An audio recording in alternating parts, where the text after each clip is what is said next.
오늘의 주요 뉴스입니다. 서울의 어린이집과 노인시설 등 수도권의 집단 감염 사례가 속출하면서 코로나19 신규 확진자가 100명대를 유지했습니다. 수도권의 주말 이동량은 3주 연속 늘어나 2단계 거리 두기로 격상하기 직전 수준으로 돌아갔습니다. 정부가 추석 연휴 기간 실내 50인, 실외 100인 이상이 참석하는 마을잔치나 지역축제, 민속놀이를 금지하기로 했습니다. 연휴 전후 2주 동안 유흥주점과 콜라텍, 방문 판매 등 고위험 시설 11종에 대한 집합금지도 유지됩니다. 정부는 추석 연휴를 맞아 오는 28일부터 국립문화예술시설에 대해 운영을 재개하기로 했습니다. 다만 박물관이나 미술관, 도서관에서는 수용 가능 인원의 최대 30%로 이용객이 제한되고 예약제와 전자출입 명부가 운영됩니다. 유럽의 코로나19 확진자가 300만 명을 넘어선 가운데 EU가 강력한 방역 대책을 공개 촉구했습니다. 지금이 올봄의 상황을 되풀이하지 않을 마지막 기회라며 즉각적인 통제 조치에 나서야 한다고 강조했습니다. 이달 초 태풍으로 잇따라 원자력 발전소의 가동이 멈춘 것은 강풍에 실려 날아온 염분이 원전 설비에 불꽃을 일으켰기 때문인 것으로 조사됐습니다.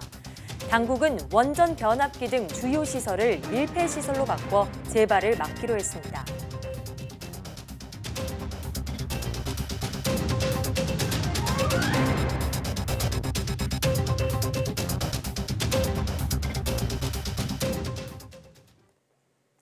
여러분 안녕하십니까? 사이언스 투데이입니다.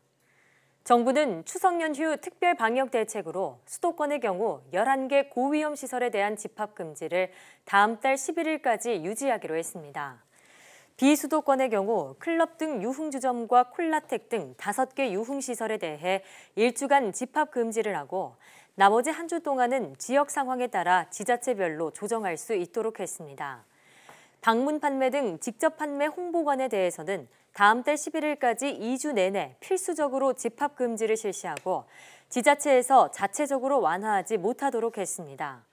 박능후 중앙재난안전대책본부 1차장은 추석 특별방역 대책으로 추석맞이 마을잔치나 지역축제, 민속놀이 등 실내 50인, 실외 100인 이상의 집합과 모임, 행사를 금지한다고 밝혔습니다. 또한 목욕탕과 중소형 학원, 오락실, PC방 등 다중이용시설은 마스크 착용이나 출입자 명단 관리 등 핵심 방역수칙 의무화 조치가 전국적으로 적용됩니다. 이번 추석 연휴 특별 방역 대책을 발표하기에 앞서 정세균 국무총리는 이번 대책의 취지를 설명했는데요. 정 총리의 발언 직접 들어보시죠. 이번 대책은 방역의 실효성 확보에 중점을 두었습니다. 사회적 거리두기 단계의 획일적 적용보다는 추석이라는 시기적 특성과 지역별 여건을 세밀하게 고려하였습니다. 수도권의 경우 집에 머무는 국민들께서 많이 찾으실 것으로 예상되는 식당, 놀이공원, 영화관 등의 방역 수칙을 한층 강화합니다. 수도권 밖에서는 고향을 찾는 분들과 여행에 나선 분들이 방문할 것으로 보이는 유흥시설 등에 대해 최소 1주간 집합 금지 조치가 시행됩니다. 하반기 코로나19 대응에 최대 고비가 될 이번 추석 연휴 기간을 무사히 넘길 수 있도록 국민 여러분들의 적극적인 참여와 협조를 요청드립니다. 코로나19 재확산에 따라 문을 닫은 국립문화예술시설이 오는 28일 다음 주 월요일부터 다시 문을 엽니다. 문화체육관광부는 추석 연휴 철저한 방역수칙을 준수한다는 지침 아래 실내 국공립시설 운영을 허용한 중앙재난안전대책본부의 결정에 따라 국립중앙박물관을 비롯한 국립문화예술시설 운영을 28일부터 재개한다고 밝혔습니다. 하지만 국립경주박물관과 국립제주박물관은 지방자치단체 요청으로 재개관 대상에서 제외됐습니다. 다시 문을 여는 박물관이나 미술관, 도서관에서는 코로나19 상황을 고려해 이용 인원을 수용 가능 인원의 최대 30%로 제한하고 예약제와 전자출입 명부가 운영됩니다. 전국 곳곳에서 코로나19 감염이 계속되고 있지만 사회적 거리 두기는 갈수록 느슨해질 기미를 보이고 있습니다. 한동안 줄어들었던 인구 이동량이 거리 두기를 강화하기 이전인 지난달 중순 수준으로 다시 증가한 것으로 확인됐습니다. 함형건 기자의 보도입니다. 사회적 거리 두기 2단계가 전국적으로 시행된 것은 지난달 23일부터. 지난 한 달 동안 국민들은 얼마나 덜 만나고 덜 움직였을까? 통계청이 SKT의 휴대폰 사용 데이터를 기반으로 집계한 자료를 보면 전국의 인구 이동량은 광복절 이후부터 줄어들어 9월 첫째 주말에는 여름 이후 가장 낮은 수준으로 떨어졌습니다. 하지만 9월 둘째 주부터 이동량이 다시 상승해 토요일인 지난 19일에는 사회적 거리 두기를 2단계로 강화하기 직전 수준까지 올라갔습니다. 추석 전에 미리 성묘하려는 사람이 많았던 점도 인구 이동이 증가한 한 요인으로 볼 수 있습니다. 2월부터의 이동량 추이를 주 단위로 따져봤습니다. 지난주 주간 인구 이동량은 8월 중순 또는 4월 중순과 비슷한 수준으로 올라섰습니다. 4월에 인구 이동량이 늘어난 뒤 연휴까지 맞물린 5월 초에는 이태원발 집단 감염 사태가 발생하기도 했는데 방역 태세가 조금이라도 느슨하면 어김없이 감염 확산으로 이어지는 패턴입니다. 8월 코로나19 감염 재확산 직전의 상황도 인구 이동량이 작년 같은 기간 대비 99.6% 수준으로 바짝 다가선 상태였습니다. 추석 연휴가 방역의 시험대가 될 수밖에 없는 이유입니다. 연휴 등으로 대규모 이동이 있었던 지난 5월과 8월 그 직후에 항상 코로나19의 빠른 확산이 있었던 점을 고려한다면 이번 연휴도 그럴 가능성이 큽니다. 지역별로 보면 거리두기 2.5단계가 적용됐다가 9월 셋째 주부터 2단계로 완화된 수도권의 이동량이 최근 눈에 띄게 증가했습니다. 하지만 수도권의 방역 수준이 완화되면서 전국의 다른 지역도 덩달아 왕래가 늘어난 사실을 확인할 수 있었습니다. 산발적인 집단 감염이 여전히 이어지는 상황에서 다가오는 추석 연휴에 국민들이 얼마나 방역 수칙을 철저히 지키고 고향 친지 방문을 최소화할지가 방역의 핵심 변수가 될 것으로 보입니다. YTN 함영건입니다. 귀경객이 모이는 전국의 버스터미널도 추석을 앞두고 방역 준비가 한창입니다. 예년보다는 승객이 줄 것으로 보이지만 감염 우려가 여전한 만큼 인공지능 로봇까지 동원해 방역을 강화했습니다. 정현우 기자의 보도입니다. 평일에도 서울을 찾는 사람이 쏟아져 나오는 고속버스 터미널. 버스에서 내린 승객을 가장 처음 맞이하는 건 인공지능 방역 로봇입니다. 마스크를 착용하세요. 얼굴을 인식해 마스크를 안 쓴 사람을 찾아내고 체온이 높으면 발열 증상이 의심된다고 알려줍니다. 정상 체온보다 높다는 알림이 나오게 되면 바로 옆에 있는 안내 직원이 승객을 제지하게 됩니다. 재차 검사를 해보고 필요한 경우 보건소에서 검사를 받게 할 수도 있습니다. 서초구청은 추석을 앞두고 귀경객들이 몰릴 것으로 보이는 터미널 3곳에 방역 로봇을 하나씩 배치했습니다. 열화상 카메라와 달리 한 번에 여러 명의 체온을 구별해 측정할 수 있어서 인파가 몰릴 연휴의 제격이라고 합니다. 남부터미널 같은 경우에는 한 25개 업체가 버스 탑승 전에 발열 체크를 하기로 협의를 했고요. 터미널이 이쪽에 집중돼 있다 보니까 구청 차원에서도 방역을 강화할 필요가 있다라고. 다행히 연휴 동안 버스 터미널은 전보단 덜 붐빌 전망입니다. 서울에서 가장 많이 출발하는 연휴 전날 버스 예매율은 50%도 안 돼 지난해 추석보다 40% 가까이 줄었습니다. 고향 방문을 자제하는 데다 감염 우려로 자차를 이용하는 경우도 있고 덜 붐비는 연휴 전에 시간을 내기도 해 고속버스 이용이 줄어들 것으로 보입니다. 네, 용인은 우리 고향은 사람들이 많아요. 묘지도 많고 그래서 미리 그냥 다녀오려고요. 차량도 무지하게 몰릴 테고. 그래도 수도권 중심의 감염 확산이 이어지는 만큼 각 지역의 관문인 버스터미널 방역은 여전히 중요합니다. 이에 영광과 밀양 등 많은 지역에서 시외 버스터미널에 열화상 카메라를 추가로 설치하고 버스를 더 철저히 소독하겠다는 계획을 밝히기도 했습니다. 가족을 찾아가는 따뜻한 마음이 지역 간 감염 전파의 계기가 되지 않게끔 미리 철저한 방역 계획을 세우고 지켜야 할 때입니다. YTN 정현우입니다. 상온 노출 사고로 사용이 중지된 독감 백신 중 일부 물량이 접종이 된 것으로 드러났습니다. 질병관리청은 독감 백신 상온 노출 사고와 관련한 중간 조사 결과를 발표하면서 문제가 된 백신의 접종 현황을 조사한 결과 105명이 접종을 받은 것으로 확인됐다고 밝혔습니다.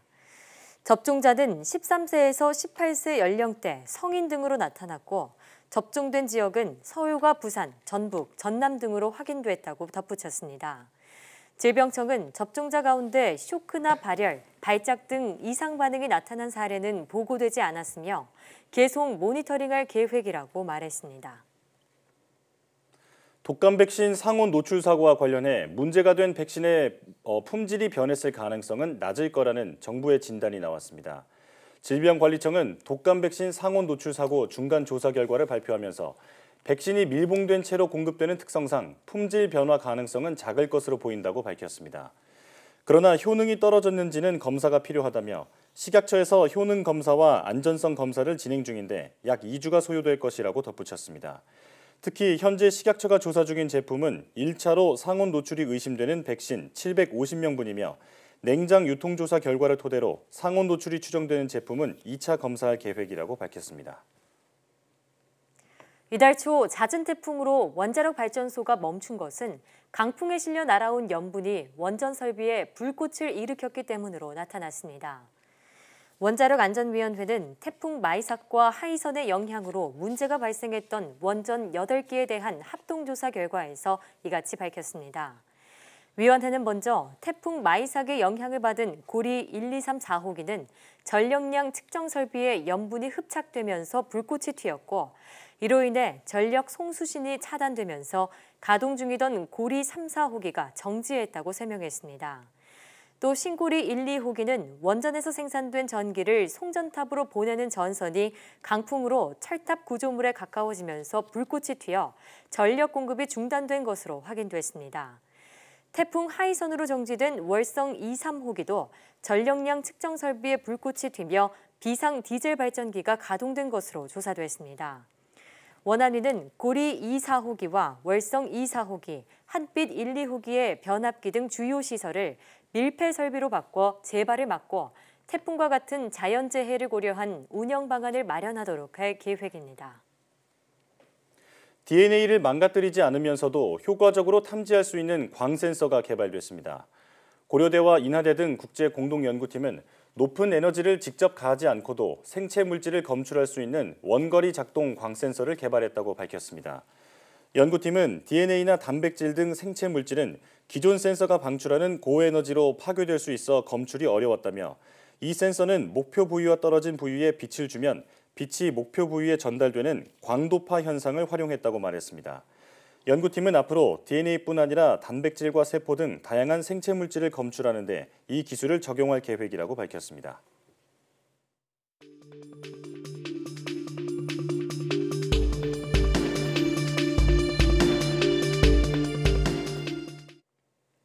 코로나19 신규 확진자가 또다시 100명대를 기록했습니다. 방역당국은 추석 연휴가 고비가 될 것으로 보고 오는 28일부터 10월 11일까지 2주를 특별 방역기간으로 지정했습니다. 사회적 거리두기 2단계 조치가 사실상 2주간 연장된 셈인데요. 자세한 내용은 고려대학교 역학대학 김정기 교수와 알아보겠습니다. 교수님 어서 오십시오. 어서 오세요. 네. 신규 확진자 수가 안정세에 접어드는 듯 했다가 다시 또 100명대로 증가를 했습니다. 이게 일시적인 등락인지 아니면 위험 신호인지 일단 궁금하고요. 그리고 다시 환자가 증가하고 있는 배경은 어떻게 될까요? 일단 일시적인 등락이라는 표현은 좀 그렇고 지금 정도의 어떤 확진자 수는 계속 유지될 거다 이렇게는 보고 있습니다. 그러니까 이게 방역 조치하고 맞물려 있거든요. 그러니까 현재 방역 조치로는 이 정도의 수치는 계속 나올 거다 이렇게는 보고 있고 위험스러운 상황이냐? 글쎄요, 지금 만약에 추석이라는 어떤 변수가 없다라고 하면 지금 정도의 규모로 계속 통제를 해나갈 수 있을 거라고 보는데 일단 관건은 추석 연휴가 있기 때문에 추석 연휴 이후에는 급격하게 증가할 수 있는 소지는 충분히 있다 이렇게는 보고 있습니다. 네, 추석 연휴가 어떻게 보면 방역의 고비가 될 것이다 이런 전망이시고요. 자, 8월 중순 수도권 재유행 이후 코로나19 사망자를 분석해봤더니 사망에까지 이른 시간이 11.2일인 것으로 평균적으로 나타났습니다. 그 속도가 더 빨라진 것이라고 하는데요. 코로나19 바이러스가 어떤 변이를 일으키면서 치명률이나 독성이 더 높아졌을 가능성이 있을까요? 물론 말씀하신 것처럼 변이를 일으켜서 병원성이 높아졌을 가능성도 완전히 배제는 할 수 없습니다만 이 부분에 대해서는 조사가 필요하다 이렇게는 보고 있습니다. 다만 보통 일반적으로 바이러스는 변이가 지속이 되면서 병원 병원성이 낮아지는 방향으로 가는 게 일반적이거든요. 물론 예외는 있습니다만. 그래서 이럴 가능성보다는 오히려 8월 중순 이후에 확진자 중에 고령층, 그러니까 60세 이상의 고령층 비율이 굉장히 과거보다 높았거든요. 네. 그러다 보니까 실제로 고령층이 감염됐을 때에는 사망률로 이루어지는 시간이라든가 비율이 높아지는 경향이 있습니다. 그래서 네. 이러한 영향들이 반영된 게 아닌가 이런 생각을 가지고 있습니다. 네, 네. 고령층의 그 확진자 비율이 높아진 영향도 있을 것이다 이렇게 말씀해 주셨습니다. 방역 당국이 추석 연휴를 전후해서 오는 28일부터 2주간을 특별 방역 기간으로 지정했습니다. 일단 이 같은 조치 효과가 있을까요? 물론 효과가 없지는 않을 거라고는 보는데 다만 아쉬운 점이 한 가지는 그러니까 지금 방역 지침 자체가 너무 약간 추상적이다라는 생각을 가지고 있습니다. 네. 그러니까 만약에 이게 추상적인 방역 지침을 냈을 때는 국민들께서 어떻게 실천을 하라는 건지를 정확하게 인지를 못 하시는 경향이 많습니다. 그래서 구체적으로 사례별로 이러이러한 부분들을 조심하라고 말씀을 해주시는 게 더 맞지 않나 이런 생각을 가지고 있습니다. 그래서 네. 너무 이 방역 지침 자체가 구체적이지 않다 이런 아쉬움이 있어서 네. 실효성이 좀 떨어지지 않을까 이런 생각을 가지고 있습니다. 네, 구체적인 조치의 필요성을 말씀해 주셨고요. 상온 노출 논란이 빚은 독감 백신 관련 얘기를 해보겠습니다. 이 사용이 지금 중단이 된 상황인데 이미 100여 명에게 상온 노출된 백신이 접종된 것으로 나타났습니다. 그런 분들의 경우 지금 걱정이나 또 불안이 크실 것 같은데 몸에 이상은 없을까요? 글쎄요, 이제 이상 반응, 백신에 의한 이상 반응은 즉각적으로 나타나는 경우도 있지만 조금 일정 기간을 두고선 나타나는 경우도 있기 때문에 현재까지는 단언해서 말씀드리기는 어렵습니다만 네. 그래도 크게 염려는 안 하셔도 되지 않을까라는 바람은 가지고 있습니다. 다만 향후에 일정 기간 동안 모니터링을 좀 해봐야 된다라는 생각을 가지고 있습니다. 예. 그 기간이 얼마나 될까요? 모니터링. 글쎄요, 여기 사람들마다 조금씩 다르거든요. 그렇기 네. 때문에 일정 기간은 계속 모니터링을 해야 된다라고 보고 있습니다. 네. 자, 일단 정부가 문제가 된 물량을 제외하고 만 12세 이하의 어린이와 그리고 임산부에게는 독감 예방 접종을 재개하겠다고 일단은 밝혔습니다. 문제가 된 물량을 어떻게 할지를 두고 상온 노출 시간이 짧아서 괜찮다는 의견부터 이 국민의 불안감을 반영해서 전량 폐기해야 한다는 의견까지 나오고 있는데 교수님께서는 어떻게 보십니까? 그래서 일단은 제 생각은 조금 이따 말씀드리고 지금 현재 전문가들의 거의 의견이 반반으로 나눠져 있거든요. 그러니까 말씀하신 것처럼 백신 중에 인플루엔자 백신은 비교적 그래도 온도에 안전하다라고는 되어 있습니다. 그렇다고 무작정 안전한 건 아니고요. 네. 그래서 뭐 WHO에서도 얘기하는 것도 그렇고 오늘 브리핑에서 나온 얘기도 그렇고 일단 인플루엔자 백신 같은 경우에는 최소한 2주 25도씨에 노출됐을 경우에 한 뭐 2주에서 또는 많게는 6개월까지는 안전하다 이런 얘기가 있거든요. 예. 실제적으로 제약사들도 저온 유통 과정뿐만 아니라 25도 그리고 37도씨에서 안정성 검사를 하고 있습니다. 네. 그렇기 때문에 기본적으로는 안전할 거라고 보고는 있습니다만 만일의 경우라는 게 있거든요. 네. 근데 백신은 치료제랑 다르게 건강한 사람들에 대해 예방 목적으로 주사를 하는 거기 때문에 굳이 만약에 위험 소지가 있는 거를 투여할 필요는 없다라고 보고 있습니다. 그래서 이런 문제들이 있다 보니까 실제로 제 생각에는 물론 이상이 있을 경우에는 폐기하는 게 맞다라고 보고 있습니다. 물론 전량으로요. 예, 그렇죠. 그러니까 만약에 이 부분이 만에 하나, 그러니까 우리가 지금 표본 검사를 하고 있는데 네. 그 표본 검사에 걸러지지 않는 예외적인 사례들, 오차범위라는 게 있기 때문에 이런 부분들이 실제로 투여가 되고 나중에 이상 반응이 나타났을 때 네. 물론 인플루엔자 백신 자체가 이상 반응을 야기할 수는 있거든요. 근데 이 부분이 상온 노출 때문에 발생한 건지 인플루엔자 백신 그 자체에 의한 건지가 해석이 굉장히 어렵습니다. 그렇기 때문에 이러한 문제가 있을 때에는 폐기하는 게 맞지 않나 이런 생각을 가지고 있습니다. 예. 네, 일단 만일의 경우 어떤 이상 증상이 나타날 수도 있는 것이고 또 지금 일부만 검사를 하고 있는데 그럴 경우 표본이 적어서 또 다른 문제를 거르지 못할 가능성도 있기 때문에 전량 폐기하는 게 맞다라는 교수님의 의견을 말씀해 주셨습니다. 자, 백신 이야기로 넘어가 보겠습니다. 중국이 자체 개발한 코로나19 백신을 전 세계에 공급될 수 있도록 하겠다고 했는데요. 안전성 측면에서 괜찮을지 궁금합니다. 일단 중국에서 개발한 백신에 대한 어떤 임상 결과가 아직 공개가 안 됐거든요. 네. 그렇다 보니까 도대체 현재 중국 보건당국에서 얘기하기로는 한 30여만 명에게 접종을 했는데 이상 반응이 단 한 건도 없었다 이렇게 얘기는 하고 있는데 네. 실제로 검사 결과에 대한 구체적인 자료들이 안 나와 있거든요. 예. 그렇다 보니까 해석하기는 굉장히 어렵고 더군다나 만약에 뭐 공급이 된다라고 해도 각국마다 자체적인 임상 시험을 다시 해야 됩니다. 그렇군요. 그렇지 않고 특정 개발한 국가에서의 임상 데이터만 믿고선 수입하지는 않거든요. 예. 그렇기 때문에 향후에 이 부분은 검증이 필요하다 이렇게 생각을 하고 있습니다. 네. 예. 백신은 무엇보다 속도보다 안전성과 효능을 우선해야 된다 이런 생각이 드네요. 네, 지금까지 고려대학교 약학대학 김종기 교수와 함께했습니다. 오늘 말씀 고맙습니다. 감사합니다.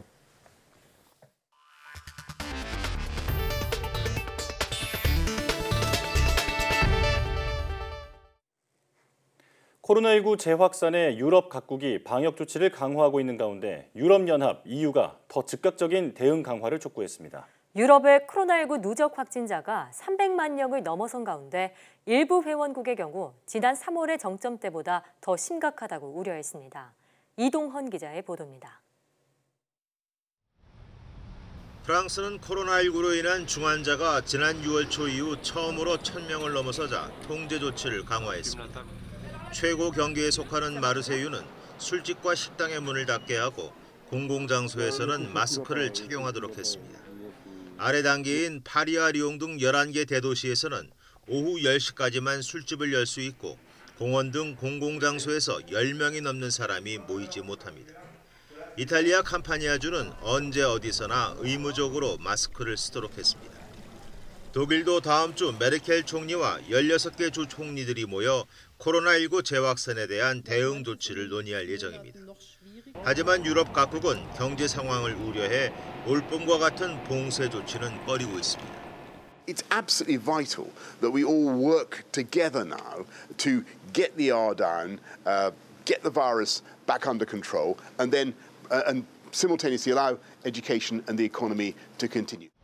이에 대해 유럽연합 EU는 일부 회원국의 경우 현재 코로나19 신규 발생이 지난 3월 확진자가 가장 많을 때보다 더 심각하다고 지적했습니다. 때문에 모든 회원국은 코로나19가 재확산할 조짐이 보이는 순간 즉각적인 통제 조치에 나서야 한다고 촉구했습니다. We are at a decisive moment.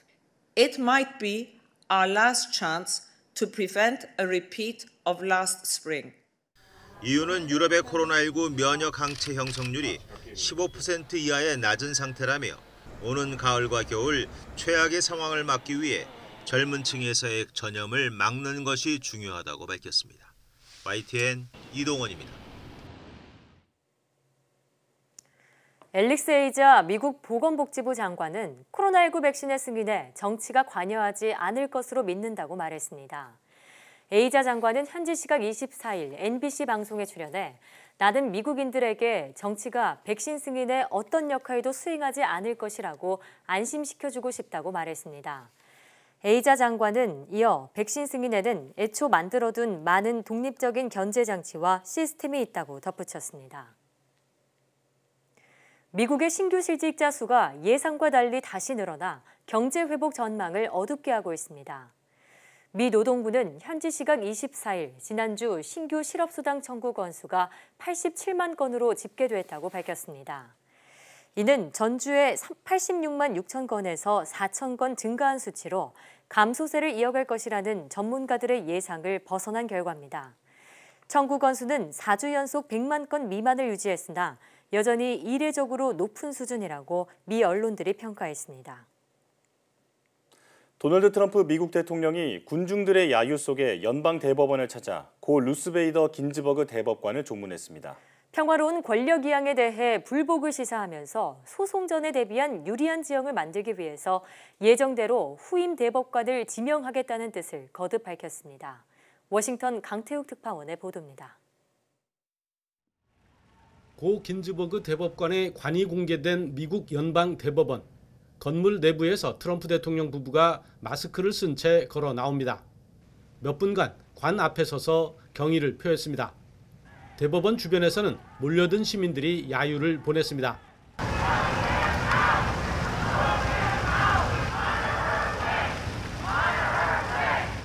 트럼프 대통령은 긴즈버그 대법관이 임종 당시 자신의 소망은 새 대통령이 취임할 때까지 교체되지 않는 것이라고 밝힌 유지에 대해 민주당의 조작설을 제기했습니다. 11월 대선 결과에 따른 평화로운 권력 이양에 대해서도 약속하지 않았습니다. 오히려 이번 대선이 연방 대법원으로 갈 거라고 생각한다며 공석이 된 대법관 자리를 채우겠다는 뜻을 분명히 밝혔습니다.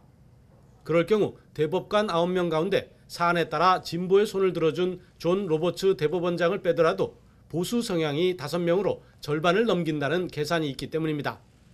조문 후에 경합주 공략에 나서면서도 이런 의도를 거듭 확인했습니다. We want to make sure the election is honest, and I'm not sure that it can be. I don't know that it can be with this whole situation. Unsolicited ballots. They're unsolicited millions being sent to everybody. 이에 대해 조 바이든 대선 후보 등 민주당 인사들은 민주주의 근본이 흔들리고 있다며 비난을 쏟아내고 있습니다. Get rid of voting. Get rid of the ballots. Just let him stay in power for whatever illicit way he chooses to do so. That's what he's saying.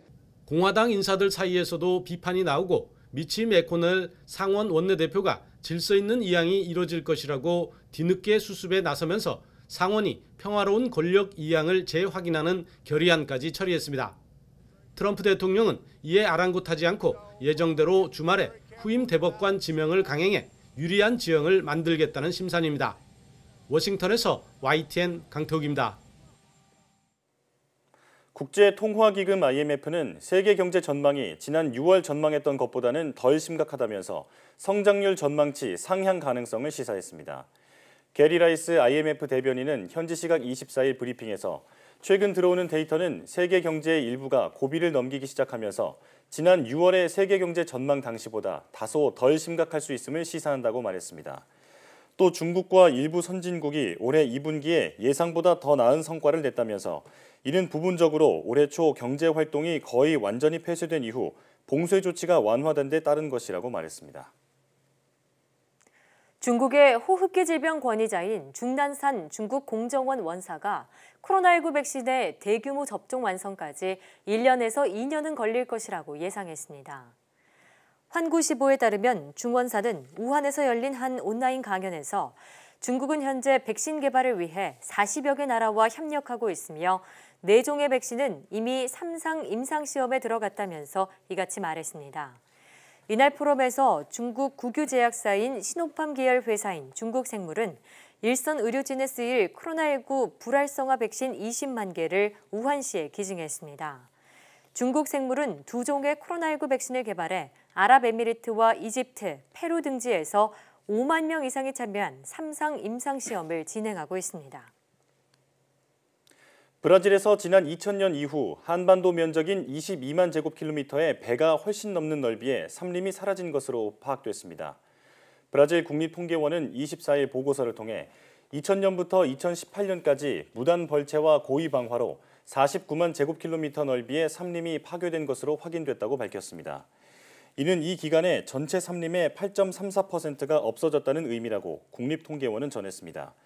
이 가운데 아마존 열대우림에서 26만 9천여 제곱킬로미터 세하두에서 15만 2천여 제곱킬로미터의 삼림이 파괴돼 두 지역이 전체의 86% 이상을 차지했습니다.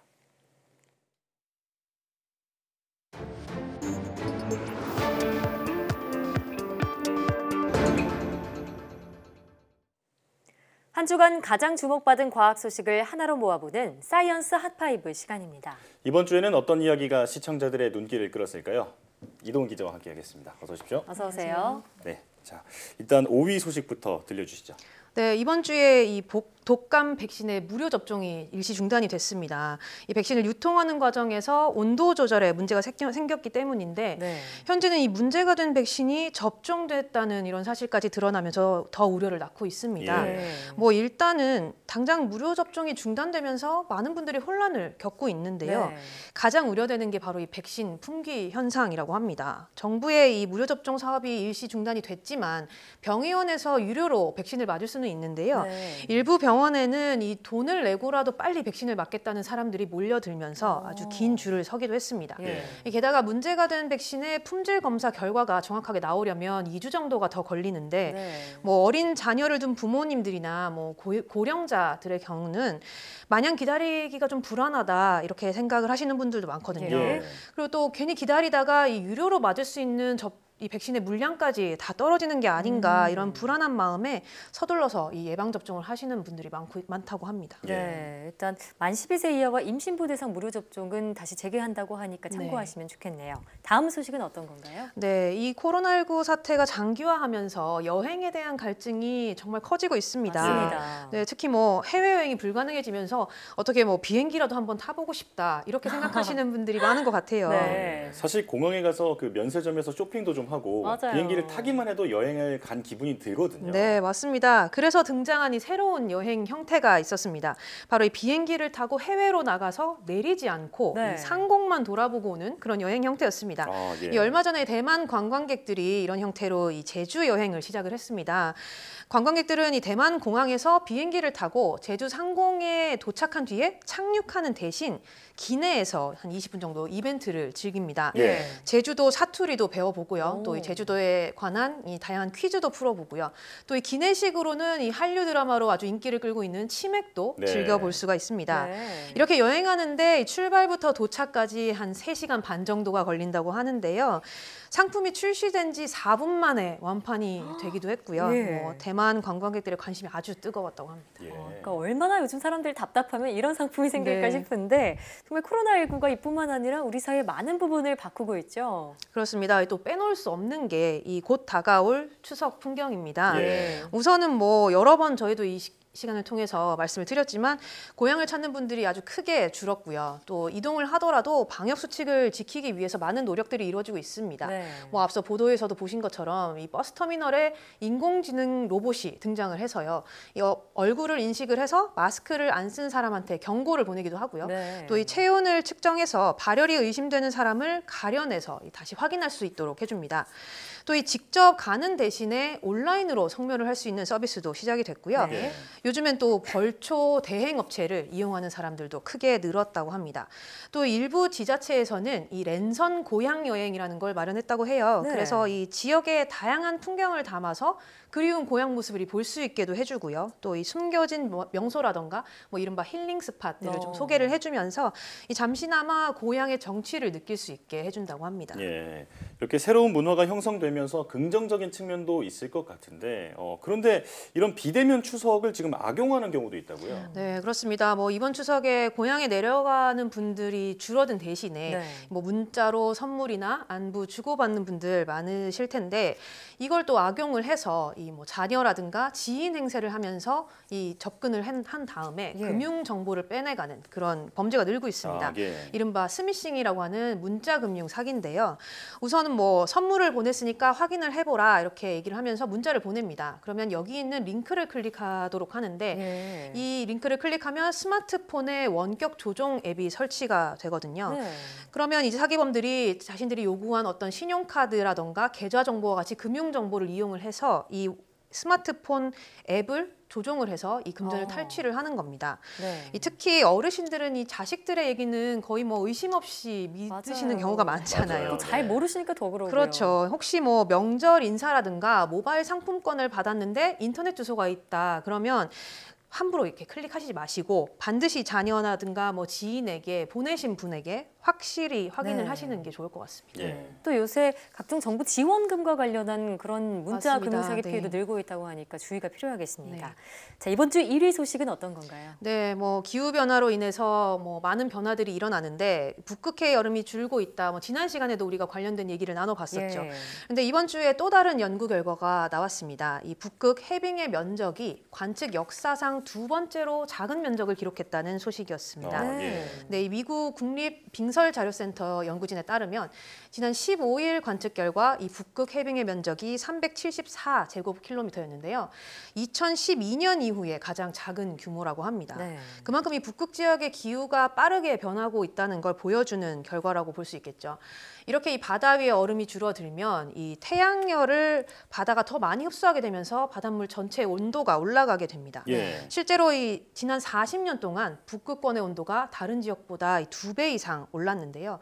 해양 생태계에는 뭐 당연히 심각한 위협을 줄 수밖에 없고요. 또 장기적으로는 인류에도 큰 영향을 주기 때문에 좀 더 경각심을 가져야 한다고 이 전문가들은 얘기했습니다. 네, 사실 우리나라만 해도 그 올해 역대 최장의 장마 그리고 연속해서 들이닥치는 그런 태풍까지 겪으면서 기후 위기를 정말 피부로 느꼈는데 네. 이제는 기후 변화가 우리의 생존의 문제라는 점을 기억해야겠습니다. 지금까지 이동훈 기자와 함께했습니다. 오늘 말씀 잘 들었습니다. 잘 들었습니다.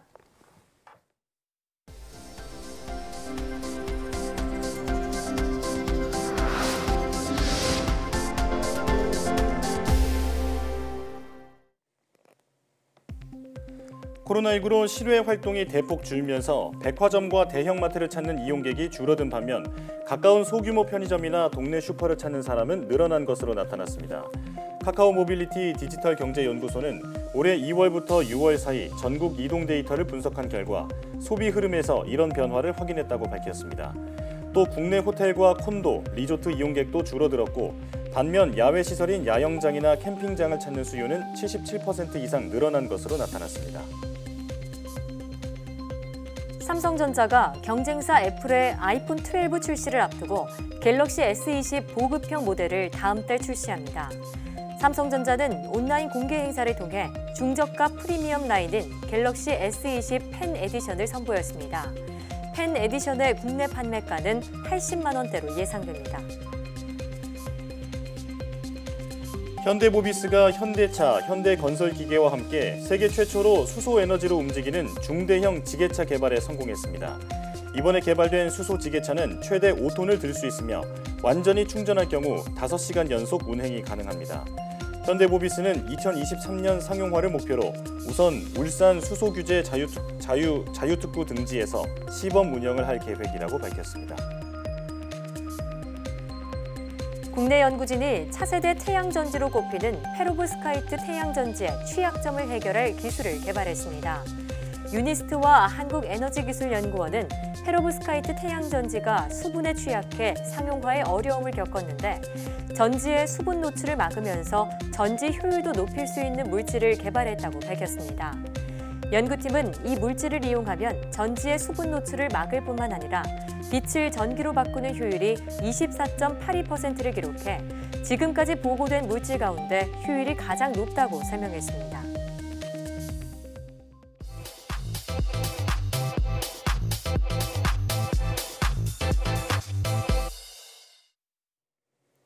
과학에 대한 모든 궁금증을 풀어주는 궁금한 S 시간입니다. 여름철 아스팔트 도로를 보면 물웅덩이가 있는 것처럼 보일 때가 있죠. 그런데 가까이 다가가면 사라져버리는데요. 이런 현상들은 빛의 굴절 때문에 나타나는 신기루라고 합니다. 신기루 현상의 비밀에 대해 지금 바로 화면으로 만나보시죠.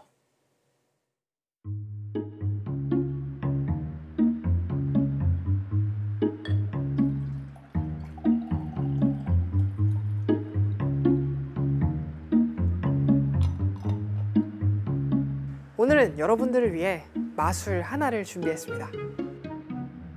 물이 들어있습니다.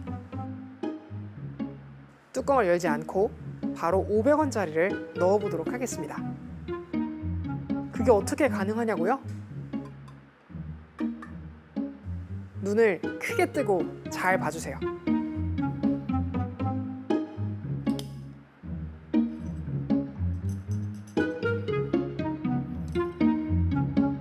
$500원짜리 동전을 넣었습니다.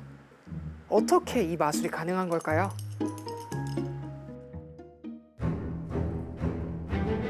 항구에 정박하지 못하고 영원히 바다를 표류해야 하는 저주에 걸린 유령선 플라잉 더치맨호를 들어보신 적 있으신가요?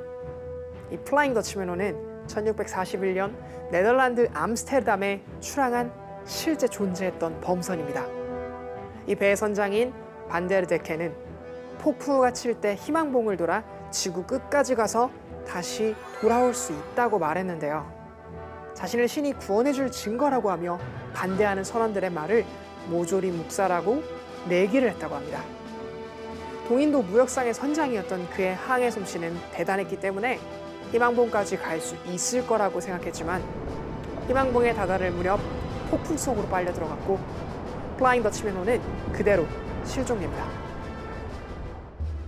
그런데 1680년부터 1939년까지 이 플라잉 더치맨호는 수백 차례 목격되었습니다. 선원들은 모두 죽었지만 선장과 배는 죽지 못하고 유령선으로 남아 영원히 바다를 떠돌고 있다는 이야기가 전해지고 있죠. 뱃사람들은 플라잉 더치맨호를 죽음과 파멸의 징조라고 여기며 극도로 두려워했는데요. 실제로 이 플라잉 더치맨호는 다양한 형태로 모습을 드러냈습니다. 목격자들은 그 배가 으스스한 빛을 내거나 혹은 하늘에 떠 있거나 파도 속을 떠다닌다거나 뒤집어진 채로 매달려 항해했다고 진술했는데요. 이는 진짜 과학이 풀지 못한 미스테리한 현상일까요? 정말 아쉽게도 이 현상은 바로 빛의 굴절에 의해 나타나는 과학 현상입니다. 빛은 직진하는 성질을 갖고 있고 진공에서 1초당 약 30만 킬로미터를 움직일 수 있는데요. 그런데 만약 빛이 어떤 물질을 통과하게 되면 속도가 느려지게 됩니다. 그 속도는 물질의 종류에 따라 조금씩 달라지는데요. 그러니까 매질의 성질이 바뀔 때 빛의 진행 방향도 바뀐다는 것이죠. 굴절 현상은 일상에서 쉽게 관찰할 수 있어요. 물속에 젓가락을 집어넣고 옆에서 보면 마치 젓가락이 꺾여 있다는 느낌이 들잖아요. 빛이 물을 통과하면서 굴절되기 때문이죠. 아까 보여드렸던 500원짜리 마술을 기억하시죠? 이 마술의 비밀 역시 500원짜리 동전을 넣은 것이 아니라 동전은 처음부터 들어있었습니다. 물속에 동전을 넣게 되면 공기 중에 있을 때와 빛의 굴절률이 달라지기 때문에 일종의 사각지대가 발생하는데요. 그래서 특정 위치에서 보면 물속에 있는 동전이 보이지 않게 됩니다. 그러니까 이 마술의 비밀은 바로 빛의 굴절입니다. 그런데 물속이 아닌 대기 중에서도 이런 굴절 현상이 발생할 수 있는데요. 따뜻한 공기는 차가운 공기에 비해 밀도가 낮은데 이는 따뜻한 공기에서 분자들의 움직임이 활발해지기 때문입니다. 이렇게 밀도가 낮은 따뜻한 공기에서의 빛의 속도가 밀도가 높은 차가운 공기에서의 빛의 속도보다 더 빠릅니다. 따라서 온도가 다른, 즉 밀도가 다른 두 공기의 경계면에서도 빛의 굴절이 일어나게 되는 것이죠.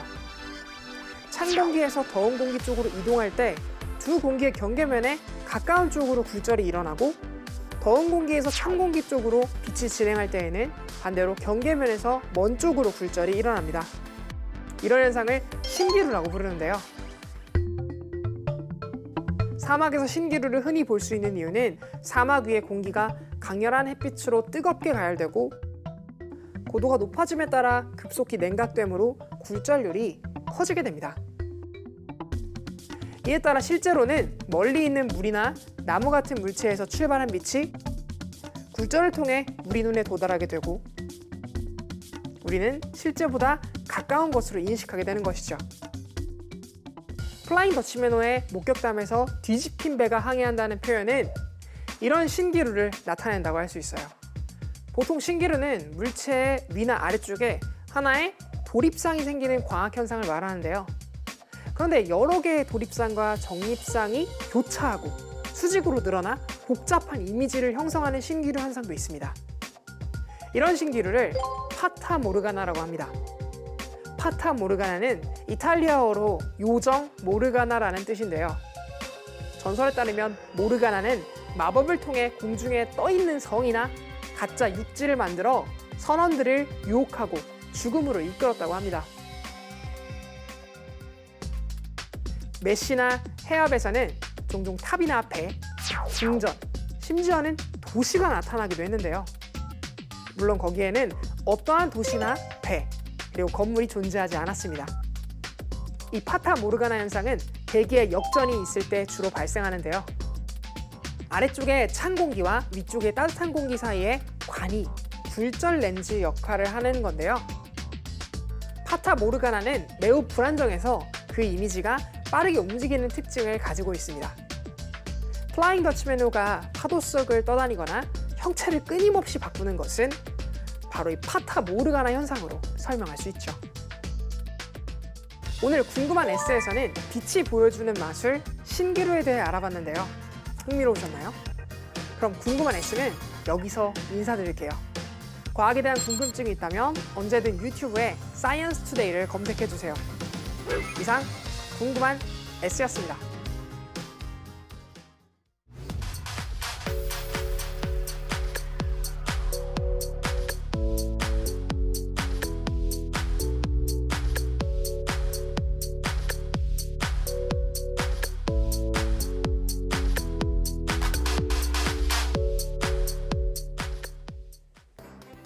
이번 추석에는 오랜만에 만난 친진한 친구들과 유흥주점에서 모이는 건 힘들겠습니다.